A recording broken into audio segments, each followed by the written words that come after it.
Cette Coupe du Monde va être exceptionnelle. Salut tout le monde, j'espère que vous allez bien. Dans cette vidéo, on va voir tous les enjeux de la Coupe du Monde par rapport à toutes les nations. Bien évidemment, sans rentrer trop dans les détails parce qu'il y a quand même 20 nations, 20 pays, c'est quand même long à décrypter. Mais on va quand même regarder chaque poule séparément pour se dire qui on pourrait voir premier ou dernier. Et tout ça, on va le décrypter. Allez, c'est parti!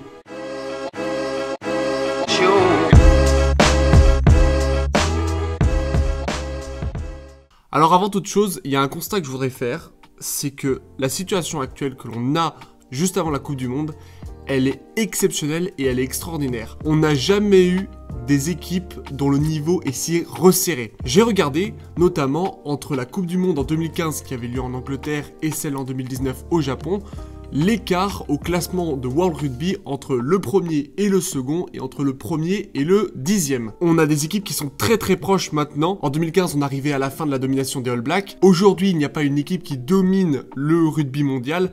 Il y a plusieurs équipes très proches et les niveaux sont très resserrés. C'est pas étonnant de voir aujourd'hui des petites équipes mettre des bâtons dans les roues aux plus grandes. Il y avait l'exemple avec l'Italie qui avait battu l'Australie l'an dernier. Il y a aussi la Géorgie qui s'était imposée face au Pays de Galles. Bref, on a quand même des nations de seconde zone qui arrivent de temps en temps à créer des exploits face aux grandes nations. Qui pour la win pour cette Coupe du Monde? C'est sans appel. Il y a 4 gros candidats que sont l'Irlande, l'Afrique du Sud, la Nouvelle-Zélande et la France. On a 2 équipes européennes et 2 équipes d'hémisphère sud. Elles sont séparées par 1,8 points au classement World Rugby, ce qui est vraiment que dalle quand on regarde par rapport à 2015, voire même 2019. Je vous ai mis les résultats de Opta, qui est une entreprise anglaise en statistique qui a simulé des millions de Coupes du Monde. Et dans la majorité des cas, on retrouve nos 4 candidats. Et c'est l'Irlande qui est en tête, donc ça nous promet un grand spectacle. Vraiment, c'est palpitant. Le scénario, le script, le storytelling est parfait. Il n'y a rien à ajouter. Honnêtement, les 4 équipes se valent parfaitement, et ça, on va y revenir. Donc là, on va passer poule par poule. N'hésitez pas à me dire ce que vous en pensez pour chacune d'elles. Si vous êtes plus intéressé par certaines poules, n'hésitez pas à aller directement. Je mettrai des chapitres dans tous les cas pour cette vidéo. D'accord, faisons comme ça. La première poule, c'est une poule qui est très intéressante, notamment avec la France dedans. On retrouve la Nouvelle-Zélande, l'Italie, l'Uruguay et la Namibie. C'est honnêtement une poule pas mal. Clairement, les matchs à suivre pour cette poule, c'est le France-Nouvelle-Zélande qui va avoir lieu. C'est une affiche des plus belles, digne d'une finale, donc ça c'est parfait. Et en fonction du résultat, voir soit le Nouvelle-Zélande-Italie, soit le France-Italie, parce que l'Italie peut vraiment créer la surprise en battant l'une des grandes nations. Je pense pas par rapport à la France, parce qu'on est quand même habitué à les jouer, mais la Nouvelle-Zélande, ça peut être possible, vu que la Nouvelle-Zélande n'est pas au mieux. Alors pour le pronostic que je fais pour la poule A, je pense que la France va gagner tous les matchs, y compris le match d'ouverture. Les Néo-Zélandais vont perdre pour moi face à la France. Ils sont vraiment pas forcément en bonne position, ils ont pris la pire défaite de leur histoire face à l'Afrique du Sud. Alors les Néo-Zélandais ont commencé assez tardivement leur préparation, il n'empêche que c'est jamais bon de prendre une très grosse défaite humiliante avant la Coupe du Monde, je les vois quand même difficilement gagner. Là où il y a quand même des écueils, c'est que la France a beaucoup de blessés. On a appris au moment où je tourne la vidéo la blessure de Paul Willemse, donc c'est très compliqué, ça nous en fait beaucoup. En plus de Ntamak, Bay, on a eu Danty récemment. Ça commence à faire, surtout que c'est des joueurs qui sont physiquement importants, notamment Willemse et Danty. Il faudrait pas en avoir un peu plus. Mine de rien, le groupe France est quand même rodé. Honnêtement, ils nous ont montré lors de la phase de préparation que ça a avancé crescendo. Et vu ce qu'ils nous ont montré face à l'Australie, à mon avis, on aura une équipe de France face à la Nouvelle-Zélande qui va être stratosphérique. Attention, ça reste quand même les Néo-Zélandais. Il faut prendre ça avec des pincettes. L'enjeu clairement pour la France, c'est de finir première de sa poule pour être en bonne position pour les quarts de finale. Mine de rien, le quart de finale va être compliqué quoi qu'il arrive. Vous le verrez en regardant la poule B. Et la Nouvelle-Zélande a le même objectif que la France. Mais bon, il n'y a qu'une seule place pour être premier. Pour ce qui est des autres équipes, l'Italie a une équipe qui est vraiment intéressante sur le papier. Je pense qu'on a l'une des plus belles équipes italiennes sur ces 10 dernières années. Malheureusement, les équipes qui sont devant, en l'occurrence la France et la Nouvelle-Zélande, ça risque d'être trop haut pour atteindre un quart de finale. Faut se méfier quand même de ces Italiens qui peuvent nous surprendre. Enfin, pour ce qui est de l'Uruguay et de la Namibie, c'est des équipes que je connais très peu, donc je ne pourrais pas vous dire spécialement. Il y a quand même une différence entre ces deux nations. La Namibie est quand même l'une des nations les plus basses au classement World Rugby actuellement sur la Coupe du Monde avec le Chili. Voilà, ce sera un petit match à regarder, mais bon, ce ne sera pas forcément ce qu'on attendra le plus. On passe à la poule B. C'est la poule de la mort. Alors, dans cette poule, on retrouve l'Afrique du Sud, l'Irlande, l'Écosse, les Tonga et la Roumanie.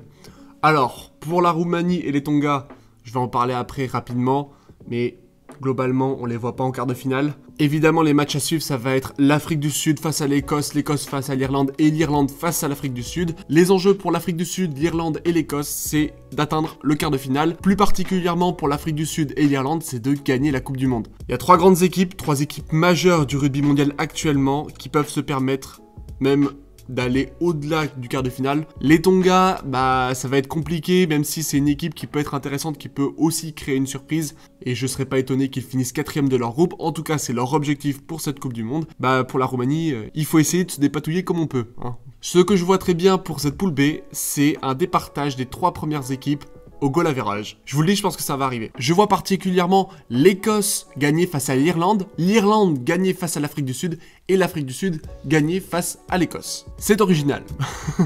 Je vous garantis pas que ça arrive, mais je vois bien ce scénario se produire pour la simple et bonne raison que, tout d'abord, l'Écosse et l'Irlande se connaissent par cœur. C'est des équipes qui jouent dans le tournoi destination, qui se rencontrent chaque année. L'Écosse n'a pas gagné l'Irlande depuis 2017, mais je pense que c'est une équipe qui est complètement capable de vaincre les Irlandais. Les Irlandais ne sont pas à domicile, tout comme les Écossais, mais je pense que le public français est plus porté vers les Écossais. Vous me direz ce que vous en pensez. Et en tout cas, je pense que le Irlande-Écosse sera un match de folie qu'il faudra absolument suivre. Pour Écosse-Afrique du Sud, les Écossais n'ont pas gagné les Sud-Africains depuis 2010. Je les vois donc mal gagner face à l'Afrique du Sud. Voilà, après, c'est imaginable aussi, vraiment, il y a tous les scénarios possibles. Je vois plus l'Écosse battre l'Irlande que l'Afrique du Sud et je serais pas étonné au vu de la connaissance qu'ont les deux équipes. Pour l'Irlande-Afrique du Sud, sur les 4 dernières rencontres, ces deux nations ont gagné chacune 2 fois. L'Irlande est quand même sur une série de victoires depuis 2017. C'est des nations qui se croisent quand même très peu. L'Irlande, pour moi, me semble parée face à cette équipe d'Afrique du Sud que je vois sans doute un peu trop prête avant l'heure. Au vu des matchs de préparation qu'elle a réalisés, notamment en mettant des grosses victoires face au Pays de Galles et face à la Nouvelle-Zélande, je serais pas surpris de les voir moins performants qu'ils ne l'ont été pendant les matchs de préparation, notamment parce que les autres équipes auront élevé leur niveau. Et j'apporte aussi un point d'éclairement, c'est que l'Afrique du Sud actuellement est la sélection qui est la plus âgée et du coup qui arrive sur son prime. Est-ce que le prime de l'Afrique du Sud n'était pas déjà en 2019? Et pour moi, il y a un joueur qui va être très important de regarder, c'est Mani Libbok.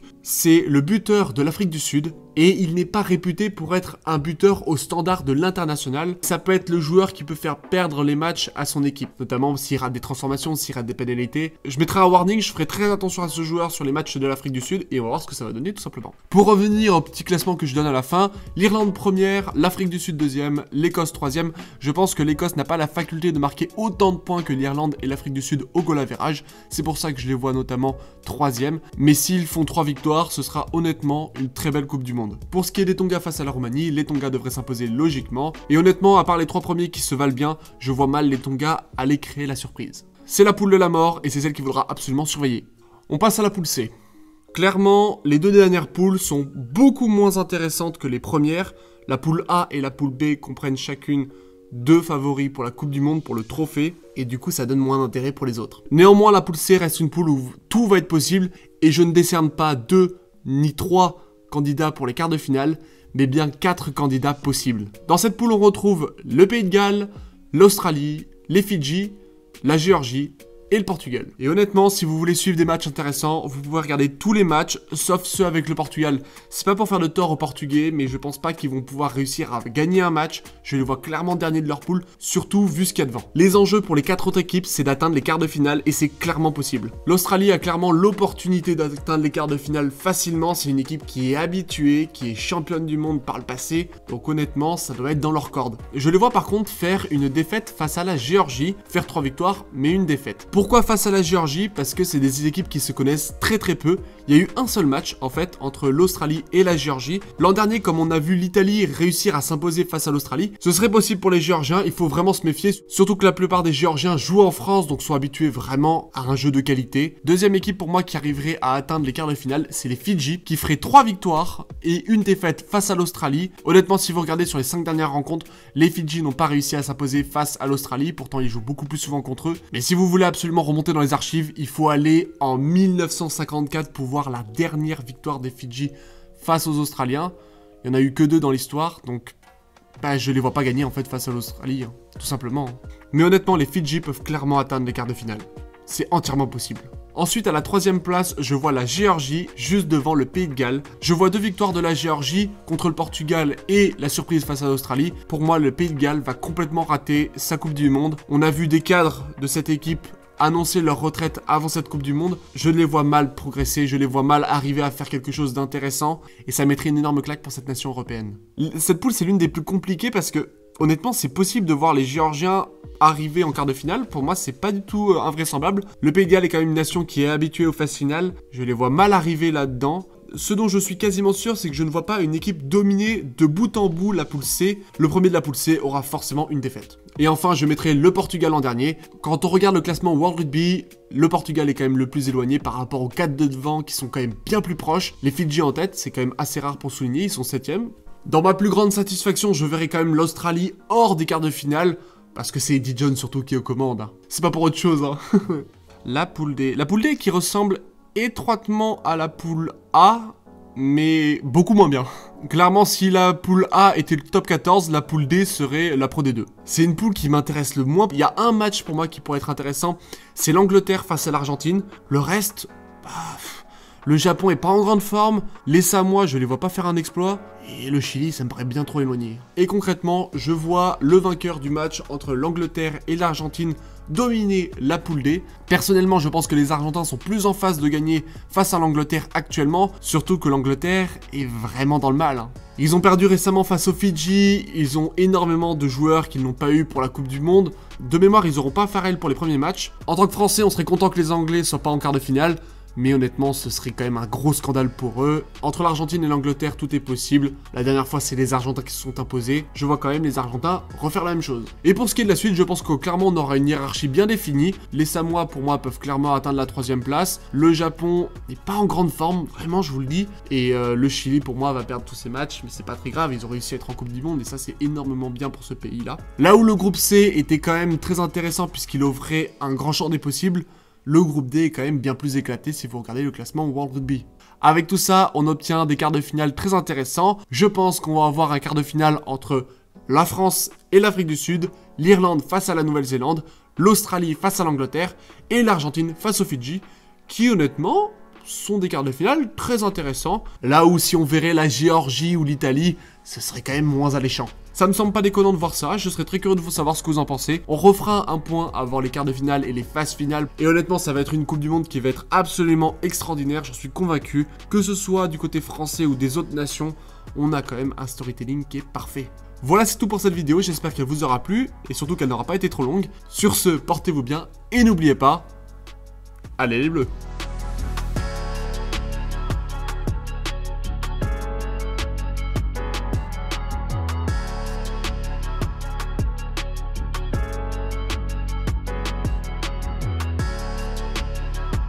J'ai hâte parce que ça va être vraiment une belle Coupe du Monde. Je le sens en fait. Je sens qu'on va avoir de belles choses.